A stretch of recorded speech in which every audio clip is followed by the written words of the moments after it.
Assalamualaikum warahmatullahi wabarakatuh. Perkenalkan, nama saya Muhammad Julen Dwi Ihsan, biasa dipanggil Julen, dari Prodi Manajemen Fakultas Ekonomi dan Bisnis Universitas Mercu Buana. Untuk memenuhi tugas besar 2 dari mata kuliah Manajemen Operasional dengan dosen Ibu Dr. Dewi Nusraningrum, Magister Sains, tahun ajaran 2023 ini saya akan membahas tentang metode CPM. Apa itu metode CPM? Metode CPM atau Critical Path Method adalah salah satu metode perencanaan proyek yang digunakan untuk merencanakan, mengelola, dan mengontrol proyek, konstruksi atau proyek dengan banyak aktivitas yang saling terkait. Tujuan utama dari metode CPM adalah untuk menentukan jalur kritis dalam suatu proyek, yaitu serangkaian kegiatan yang jika mengalami keterlambatan akan menyebabkan penundaan pada proyek secara keseluruhan. Critical Path Method atau CPM fokus pada identifikasi jalur kritis proyek yang merupakan serangkaian tugas yang tidak dapat diundur tanpa mempengaruhi waktu penyelesaian proyek secara keseluruhan.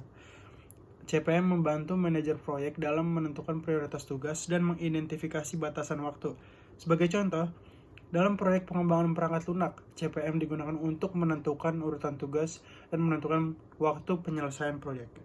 Jadi, metode CPM ini adalah sebuah metode yang digunakan dalam sebuah proyek untuk menentukan jalur kritisnya yang digunakan, yang mana jika mengalami keterlambatan ini akan menyebabkan penundaan pada proyek secara keseluruhan. Maka dari itu digunakanlah CPM ini, metode ini agar untuk menentukan prioritas tugas, mana tugas yang lebih diprioritaskan yang terlebih dahulu, dan menentukan uraian tugas untuk menentukan waktu penyelesaian dari proyek tersebut. Apa sih manfaat dari metode CPM ini? Yang pertama itu identifikasi jalur kritis, membantu fokus pada aktivitas yang paling kritis untuk menyelesaikan proyek tepat waktu.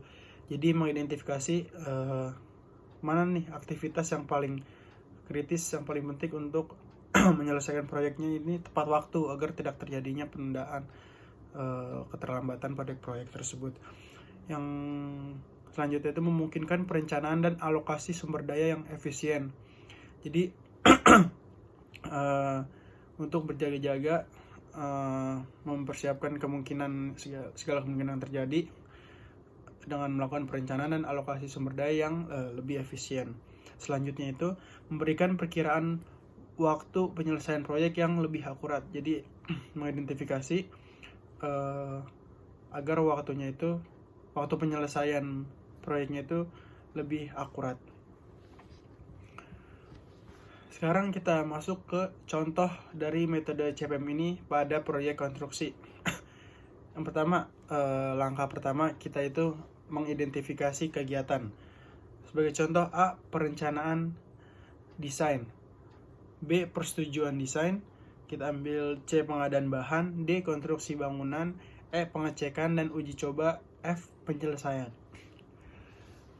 Langkah kedua yang dilakukan itu menentukan durasi estimasi, misal A. 2 minggu, B. 1 minggu, C. 3 minggu, D. 5 minggu, E. 2 minggu, dan F. 1 minggu. Langkah yang ketiga selanjutnya itu kita membuat diagram jaringan. Bisa dilihat di layar. Dimulai dari start ke finish itu, misalkan dari start itu bisa ke A4 yang tadi kita buat sebelumnya, lalu ke B5, lalu ke C2, dan ada beberapa alternatif lain, misalkan dari C2 ke D4 atau ke E7 sampai terakhir itu tujuan utamanya itu finish, dimana mencari alternatif untuk agar tidak terjadi penundaan pada sebuah proyek tersebut. Langkah keempat itu menghitung waktu tercepat dan waktu terlamanya. Waktu tercepat ini kita buat dengan biasanya itu disebut dengan TE, dan untuk waktu terlama itu disebut dengan TL. TE dan TL untuk kegiatan A, misalkan TEA sama dengan 0 dimulai dari awal. TL A sama dengan 0 ditambah 2 sama dengan 2. Selanjutnya TE dan TL untuk kegiatan B. TEB sama dengan TEA plus durasi A sama dengan 2 tambah 2 sama dengan 4. Lalu selanjutnya TLB sama dengan TLC dikurang durasi B, yaitu sama dengan 7 dikurang 1 sama dengan 6. Begitu seterusnya untuk setiap kegiatan. Jadi agar mendapat menghitung nih waktu tercepat dan waktu terlamanya dengan metode CPM ini, salah satu contohnya bisa dilihat di sini. Langkah kelima itu menghitung jalur kritis. Jalur kritis adalah jalur dengan total durasi terpanjang. Dalam contoh ini, jalur kritisnya itu adalah A ke C, D, E, lalu ke F. Langkah keenam itu menentukan rute kritis. Rute kritis ini adalah rute yang memiliki total durasi yang sama dengan jalur kritis.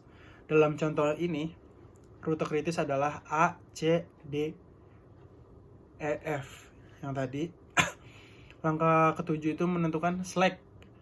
Apa itu slack? Slack itu adalah selisih waktu antara waktu tercepat dan waktu terlama untuk suatu kegiatan.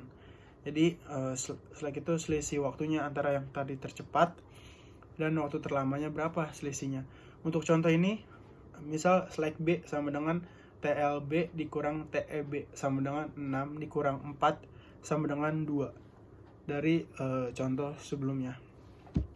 Dengan menggunakan metode critical path method atau CPM ini, manajer proyek dapat mengidentifikasi jalur kritis dan rute kritis.